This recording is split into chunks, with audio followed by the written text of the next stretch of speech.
Everyone. ధనుర్మాసం start అయింది ఈ రోజు నుంచి. డిసెంబర్ 16 నుంచి జనవరి 14 వరకు విష్ణుదేవుణ్ణి, కృష్ణుణ్ణి, గోదామాతని, గోదాదేవిని పూజిస్తారు. ఈ ధనుర్మాసం 30 రోజులు ఉంటుంది. ఈ 30 రోజులు దేవుళ్ళకి ఒక బ్రహ్మ ముహూర్తం లాంటిది. అంటే ఈ 30 రోజులు దేవుళ్ళకి ఒక గంట లేదా ఒక 15 నిమిషాలు అన్నమాట. అందుకే ఈ బ్రహ్మముహూర్త సమయమైన దేవుళ్ళందరూ మన కోరికలను తీరుస్తారని, వాళ్ళు సంతోషంగా ఉంటారని అంటారు. అందుకే మనం ఈ ధనుర్మాసం అంతా పూజలు చేసుకొని దేవుణ్ణి పూజించుకొని మనం ఆధ్యాత్మికంగా శాంతంగా ఉంటే మన కోరికలు, మన మనసు, మన ఆలోచనలు అన్నీ మంచిగా ఉంటాయి. ఈ ధనుర్మాసంలో కృష్ణుణ్ణి పూజిస్తారు. గోదాదేవి 30 పాసురాలు తిరుప్పావై అనే ద్రవిడ భాషలో 30 శ్లోకాలు రాసింది. ఆ 30 శ్లోకాలు 30 పాసురాలు. ఆ 30 పాసురాలు 30 పువ్వులుగా దేవునికి, శ్రీకృష్ణునికి సమర్పించింది. కృష్ణుడు తన భర్తగా కావాలనుకొని. అందుకే ఈ నెల మొత్తం ప్రతి ఒక్కరు విష్ణుమూర్తికి పూజిస్తారు. పెళ్ళి కాని ఆడవాళ్ళు పూజిస్తే పెళ్ళి అవుతుందని, మంచి భర్త దొరుకుతాడని అంటారు. అంతేకాకుండా ఈ చలికాలంలో పొద్దున్నే లెగడం వల్ల బాడీకి ఇమ్యూనిటీ, ఎక్సర్సైజ్ ఉంటుందని అంటారు. చల్లనీళ్ళు స్నానం చేయడం వల్ల మన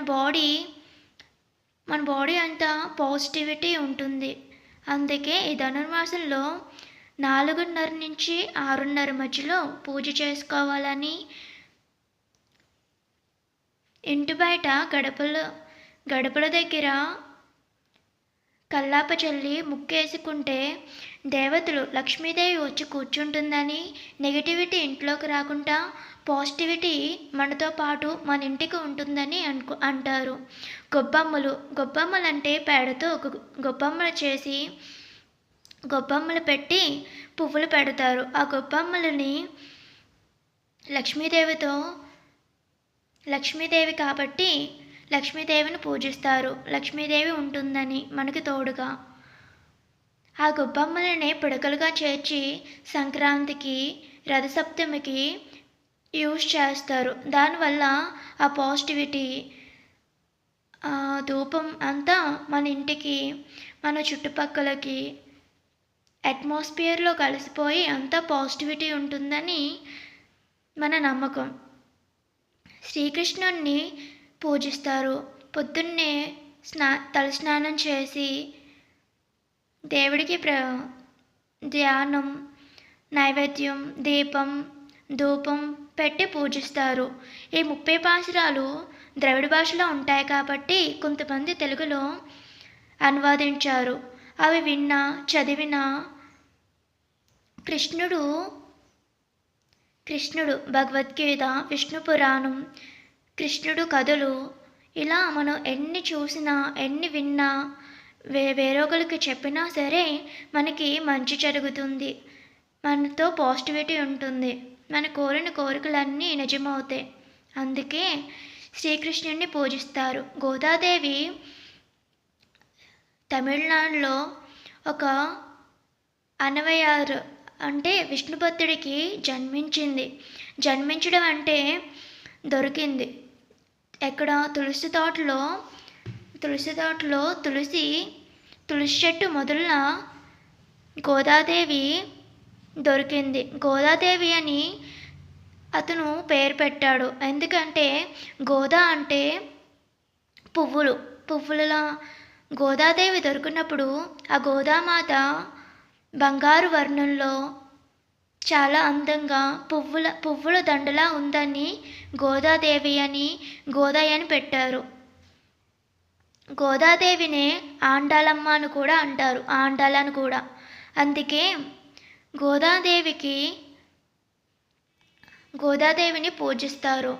గోదాదేవి మనకి దేవుడిని ఎలా పూజించాలి, దేవుడి ధ్యానంలో ఎలా ఉండాలి, దేవుడిలో ఎలా అంతర్ధానం అవ్వాలి, దేవుడి భక్తితో దేవుడికి ఎలా దగ్గర అవ్వాలని మనకు తెలియచేయడానికే గోదాదేవిగా పుట్టింది. గోదాదేవి చిన్నప్పటి నుంచి కృష్ణుడు కథలు, కృష్ణుడు లీలలు, కృష్ణుడు పూజలు, కృష్ణుడు వేదాలు వింటూ పెరిగింది. అందుకే కృష్ణుడిని భర్తగా పొందాలని, కృష్ణుడిలో అంతర్ధానం అవ్వాలని కోరుకుంది. అందుకే ఈ ధనుర్మాసం అంటే సూర్యుడు ధనుసు రాశిలోకి సంక్రమణ చేసేదే ధనుర్మాసం అంటారు. ఈ ధనుర్మాసంలో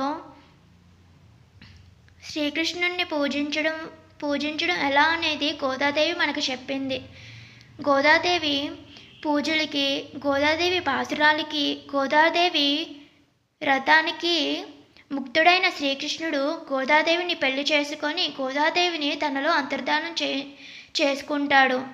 అందుకే రంగనాథ స్వామి గోదాదేవిని మన భూమి మీద జన్మించేలా చేశాడు. గోదాదేవి ఎవరో కాదు, భూదేవి అని చెప్తారు. ఎందుకంటే తన భక్తుడికి తన రుణం తీర్చుకోవాలని, తన భక్తుడు సంతోషంగా ఉండాలని, తన భక్తుడికి డబ్బు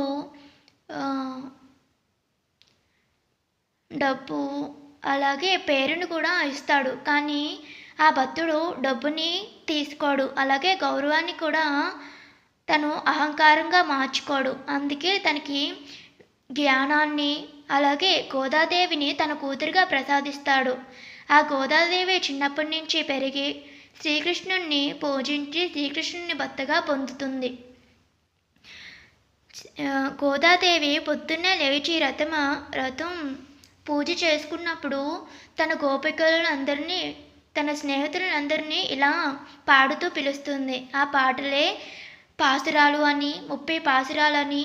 ఆ 30 పాసురాల్లో మనం దేవుణ్ణి ఎలా పూజించాలి, ఎలా చూసుకోవాలి, ఎలా ధ్యానం చేయాలి, ఇవన్నీ పాసురాల్లో ఉంటాయి. ఈ పాసురాలే తిరుప్పావై అని అంటారు. ఇది ద్రవిడ భాషలో ఉంది. ఈ పాసురాలు ఒక్కొక్క రోజు ఒక్కొక్క పాసురం మనం విన్నా, నేర్చుకున్నా మనకి పుణ్యం కలుగుతుంది. అలాగే ఈ తిరుప్పావై చదవడం రానివారు శ్రీ విష్ణు అష్టోత్తరాన్ని, శ్రీకృష్ణుడు గోదాదేవిని ధ్యానిస్తూ ఉంటే మనకి ఆ పుణ్యం ఉంటుంది. అలాగే శ్రీకృష్ణుడికి నైవేద్యం కింద దద్దోజనం పెడతారు, పరవన్నం కూడా పెడతారు. 15 రోజులు పరవన్నం, 15 రోజులు దద్దోజనం పెడతారు. అలాగే తిరుపతిలో ఎప్పుడు శ్రీ వెంకటేశ్వర స్వామిని నిద్ర లేపడానికి సుప్రభాతం చేస్తారు కదా. ఈ 30 రోజులు సుప్రభాతం బదులు ఈ తిరుప్పావై చదువుతారంట. అలాగే పొద్దున్నే రోజు శ్రీ వెంకటేశ్వర స్వామి, శ్రీకృష్ణుడు గుడిలో, ఆలయాలలో ఈ తిరుప్పావై చదువుతూ అర్చన చేస్తూ పూజిస్తూ ఉంటారు. ఈ 30 రోజులు మనకి అందుబాటులో ఉన్నప్పుడు శ్రీనివాసుడు గుడికి వెళ్ళి హారతి తీసుకున్నా సరే ఈ 30 రోజులు పుణ్యం వస్తుంది. అలాగే మనం ప్రసాదం కింద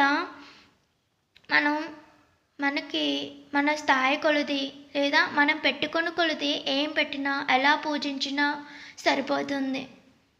ఇలా చేయాలి అలా చేయాలని లేదు. దేవుణ్ణి శ్రీకృష్ణాయ నమః, ఓం గోదాదేవాయ నమః, ఓం నమో నారాయణాయ నమః అని చదువుకున్నా సరిపోతుంది.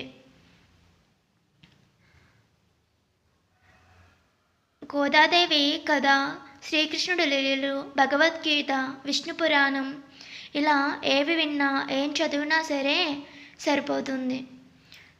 ఓం గోదాదేవాయ నమః, ఓం శ్రీకృష్ణాయ నమః, ఓం నమో నారాయణాయ నమః.